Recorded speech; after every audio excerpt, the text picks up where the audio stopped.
Hey friends, welcome back to my channel, Slow Down with Sarah Jean. I know sometimes cooking dinner can seem daunting and you don't really know what to make, but my go-to, even when the weather has a bit of a chill, is making soups. In this transitional season shift, we're going from winter to spring, we can be a bit stuffy, and what better way to make you feel better than some nourishing soup? And it's even better with some homemade bone broth. Super easy to make with some leftover whole chickens or veggie scraps, or if you have soup bones, you can easily whip up your own bone broth. You can also buy bone broth now, and obviously I actually keep just like regular chicken broth and beef broth in my pantry just to have on hand for those times that I don't have bone broth prepped. But I know soups might not be on your radar as we're going into this warmer weather, but I'm in Massachusetts and it's still pretty chilly here, so soups are still on my menu and probably will be for the next month or so. I really stop making soup when it's like June.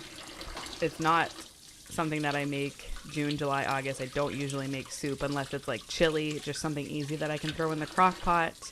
But who wants soup when it's really hot out? But anyway, I usually just use what I have in my fridge, and I don't really plan a lot of my meals. I feel like it can be stressful to meal plan, so a lot of the time I just write down meal ideas for the week, and I use that as a baseline for literally just ideas for the week. I always have staple ingredients on hand for the most part and work around those, and it also depends on, what's growing in my garden, or if we have our CSA, which is a community supported agriculture, and we just get like a seasonal veggie share on the off season where I don't grow anything in my garden. But being resourceful in the kitchen helps to avoid waste and comes in handy. It's really a skill that I've learned over the years of being a homemaker. I also love making a big pot of soup at the beginning of the week, and then we can eat it throughout the week for lunch, or when I might not feel like cooking dinners when my husband is working a 24-hour shift. These soups that I'm going to be sharing with you this week are all creamy soups, and they have such rich and yummy flavors.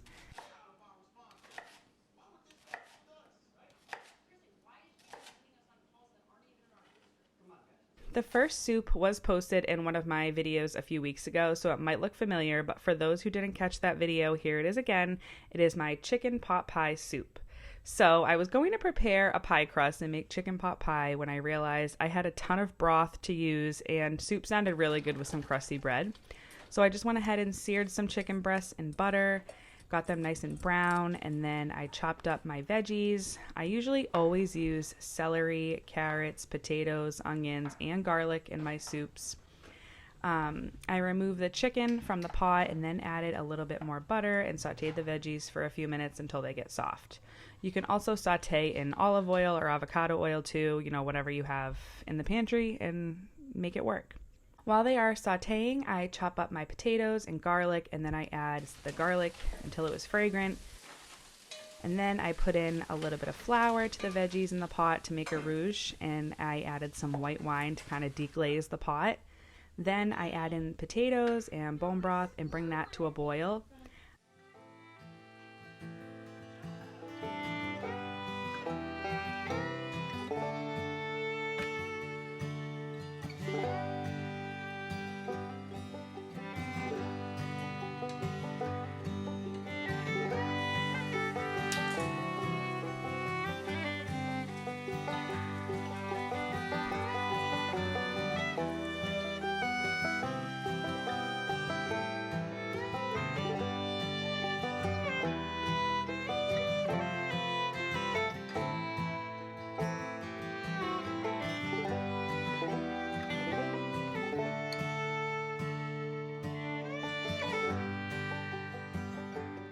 I chopped up the chicken with a little help from my chicken stealers.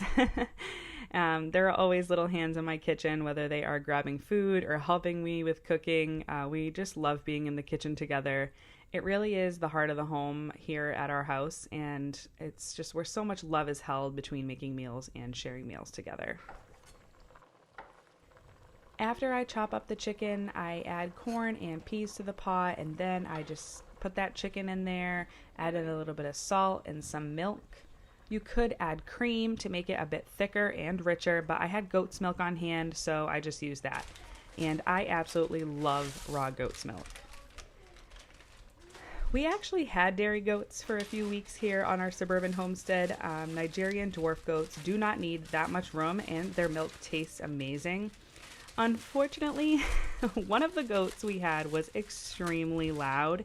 Even though she had a friend, she basically screamed. Like, my neighbors thought a little kid was screaming in my backyard. That's how loud she was screaming. And even though she had a friend, she would scream so loud. And we had some complaints from the neighbors. And let's just say, after she didn't stop for a whole week, we had to bring her back to the farm with our other goat. But all in due time, we will have goats again. They eat way less than cows, obviously, and they are something you can have on a minimal amount of land.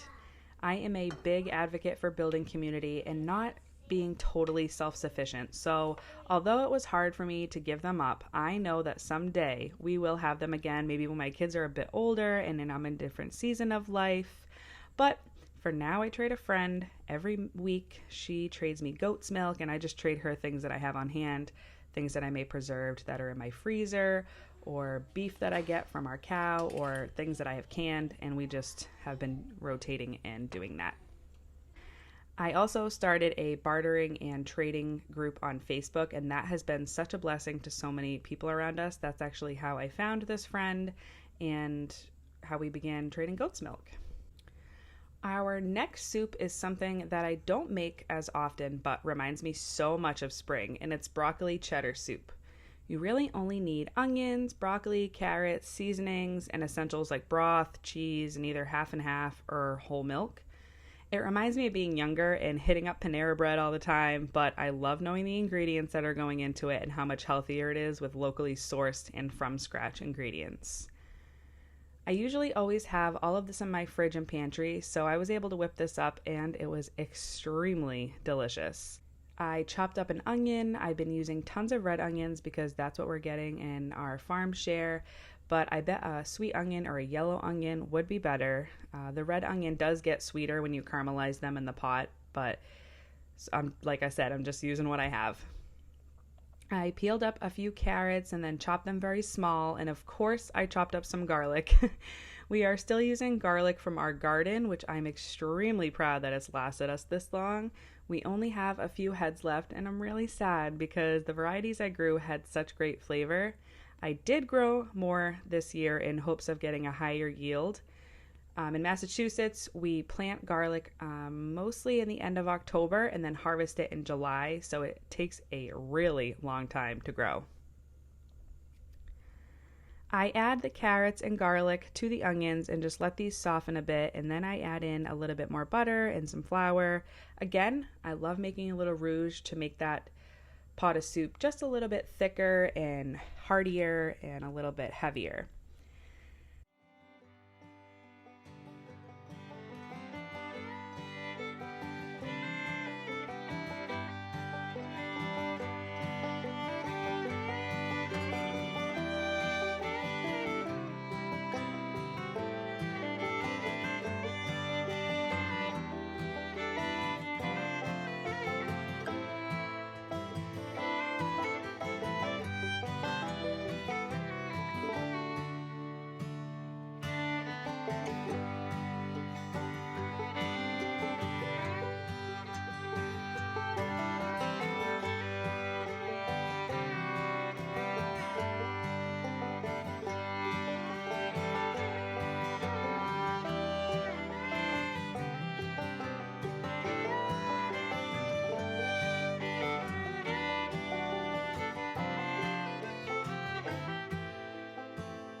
Took a little break to grab my babies because us mamas are like octopus and we have to do 100 things at once. My toddler has been skipping nap time, so by dinner time it's a little rough with him around here, and I'm also still nursing both of my little boys, and so it's just been a lot. It's been a little bit of a transition here with him trying to skip his naps, and I'm still nursing, and he's transitioning out of that baby stage to the toddler stage, and I'm just going with the flow. That's just something I've learned as a seasoned mother is we just go with the flow, follow our own rhythms, and it's not all textbook, and it's not the same for every kid. But anyway, as the rouge cooks for a minute, I chop up 2 heads of broccoli, and then I add in some bone broth and a little bit of raw milk. I added the broccoli in and let that simmer for about 15 minutes. After I hit it with my immersion blender a bit to break up some of the broccoli, but I always have to be careful doing this because I don't want to blend it too much. And usually when I make soups and I hit it with my immersion blender, sometimes I get a little too happy with it and then I blend it up too much. So this time around I was cautious and only did it for maybe 30 seconds. My daughter is over there shredding up some Kerrygold cheese that we get at Costco in a big block, super affordable. And I add that in and let it melt a bit before we serve it up with, of course, some crusty sourdough bread. I mean, what else is there to serve with some yummy warm soup?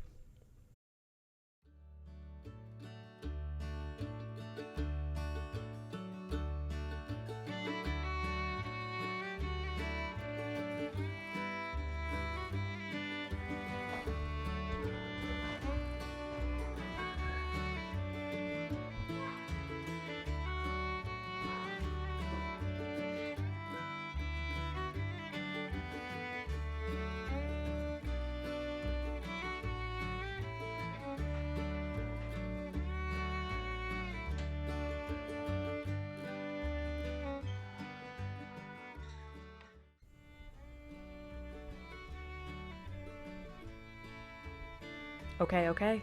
Here is my favorite soup of all time, Zuppa Tuscana.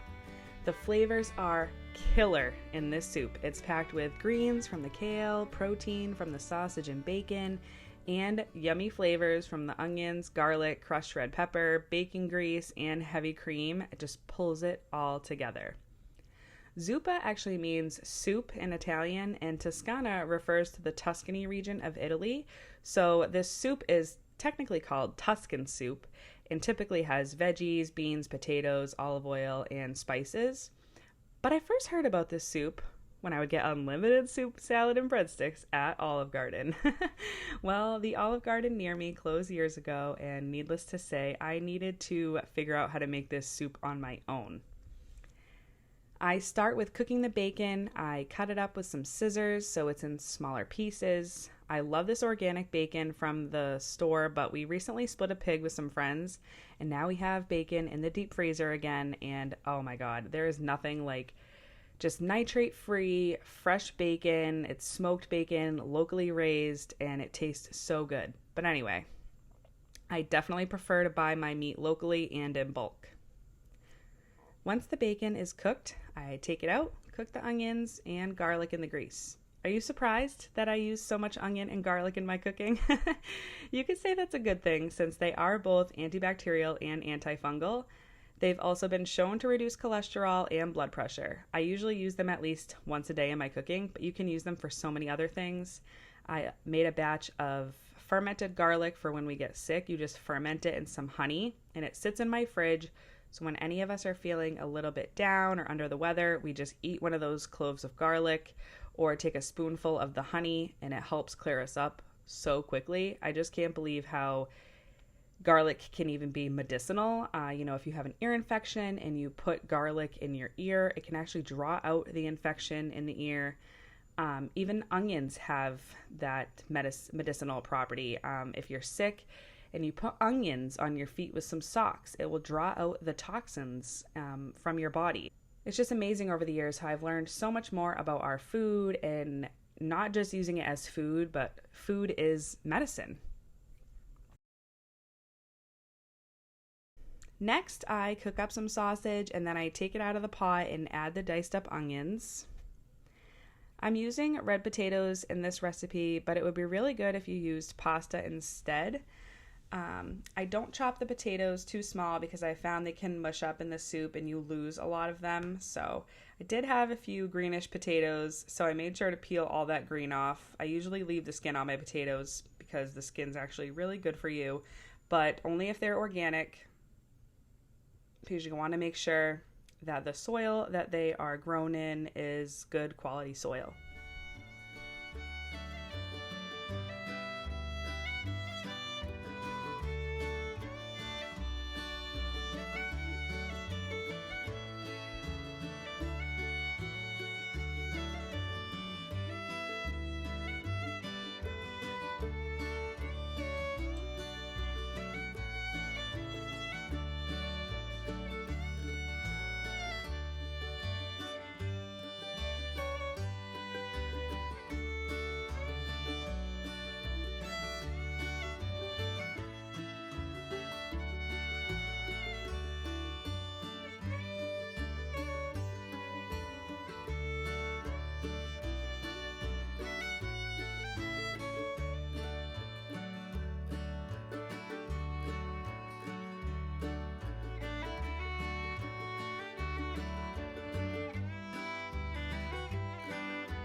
Next, I add in my bone broth, the potatoes, and let that simmer for a little bit until the potatoes are soft.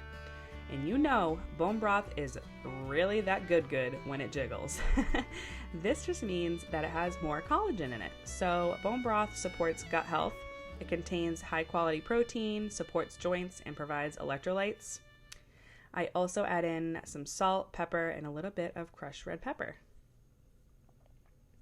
I add everything together to let the flavors come together and prepare the kale to be added in last. I don't know how I ever lived without a salad spinner before. I use this just about every day now, especially since we grow our own greens, or usually we'll get them locally. They have, sometimes depends on the batch, but sometimes they have a lot of bugs on them because especially in our garden, we don't spray any pesticides. So they are dirtier and, they just have bugs on them. It's natural. So I love using this salad spinner to wash up my kale and greens, and also I wash my fruit in it.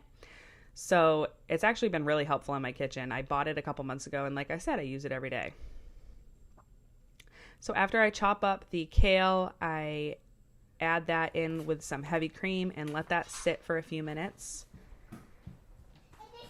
I also had some leftover sourdough sandwich bread, so instead of making a boule loaf, one of those round crusty loaves, I just decided to heat up some of this bread that I already had made in the toaster to have that on the side of the soup.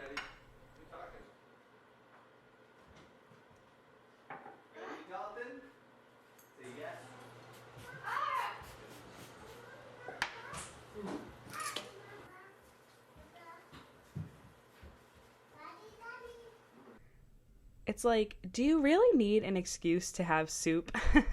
Like I said, unless it's scorching hot in summer, soup is amazing on so many occasions. You can kind of make up whatever soup that you want with what you have in the fridge.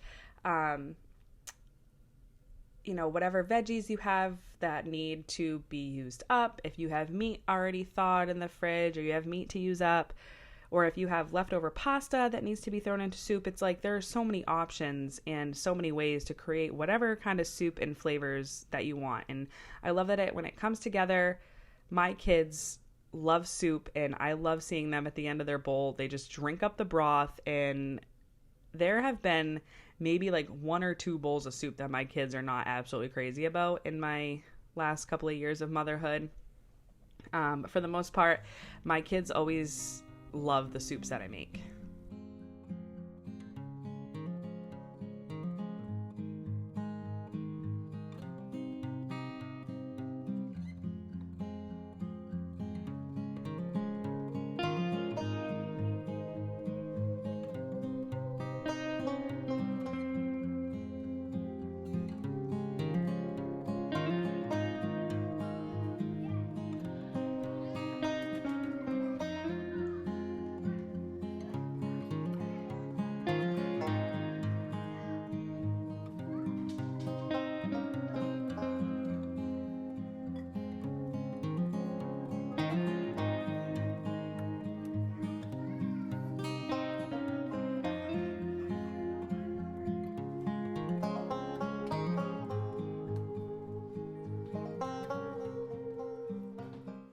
I hope that you were inspired by this week's video and maybe you will make some of these soups this week.